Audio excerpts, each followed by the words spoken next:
Well, let's get into the photobiomodulation a little Yeah. bit. Let's talk about that. I watched some of the videos on your site, and I guess the one thing I want to leave, and I also wanted to mention that whenever I was interviewing Susanna Muller about the brain spotting, I watched some of your videos, so I wanted to thank you for those.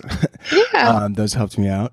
But the photobiomodulation, one of the biggest questions I had about that, and I'll put a link to the video in the post in the show notes for this podcast.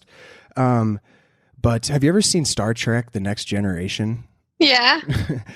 Do you know that device that Beverly Crusher, the ship's doctor, uses to heal wounds? Where Yes. it looks exactly like the one device you use, The pretty much. irony is it does heal wounds I 50% know. quicker. Is it's really cool that that works, and it gives me hope for the future and what we're coming on to and what has yet to be discovered. But is that an obstacle to what you're doing? Is that people see this light and it's almost like, oh, that's how's that going to heal my brain? And so it becomes kind of a deterrent for some people. Do you experience that? A little bit until they start to feel the mental clarity. I'll have like retired football player lay there and come up and be like, "Whoa, wow, this is as clear as I've felt in years." I mean, it's kind of funny. I think that you have to, it's the way that you're explaining it to someone too and what it's doing to the cell. And if you use kind of the analogy of you go out in the sun and your body naturally from the UV rays produces vitamin D. Mm-hmm. So if you're explaining that to someone like, okay, but these are different frequencies of light within the spectrum, the whole spectrum of light, and therefore they stimulate the cells, mitochondria, to increase in number and size, and then it releases the nitric oxide, which is an antioxidant. So it's assisting with cellular recovery. And then more recently, Hamblin has talked about it positively impacting the microglial process within the brain. It's increasing the circulation just in general, so that detoxification is going on.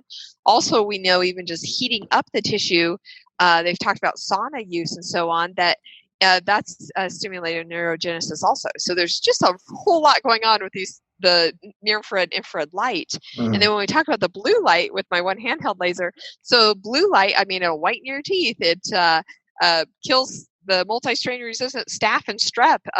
You put the light on your skin so your microbiome on your skin communicates with your gut microbiome and your lung microbiome and your sinuses, therefore positively impacts that. So there's actually studies that show that it helps your gut microbiome, which is a really big topic right now, and is truly one of the aspects of healing from post-concussion syndrome or preventing CTE. I think the CTE, it's really a post-mortem diagnosis. So Yeah. when someone comes in, I look at them as like, hey, you've got some post-concussion syndrome symptoms or neurocognitive symptoms, as the diagnostic and statistical manual mental illness says. There's cluster symptoms. I don't know that it's been proven to not even be scientifically valid, because they're just symptoms so that we can say it's something, not just like a ton of symptoms. Mm-hmm. So nonetheless, that's how I see someone. I think, okay, so here we are. We can do a QEEG, which is the brain scanners that I use to assess what our baseline voltage is in our brain, how much energy is going through the brain at a time, what the distribution is, how fast we're responding to an auditory cue, to visual cue, and baseline, and see where we're at right now. Then let's apply some of these therapies and see where we're at after that. Neurogenesis is possible at any age. I see people heal. My expectation is people heal.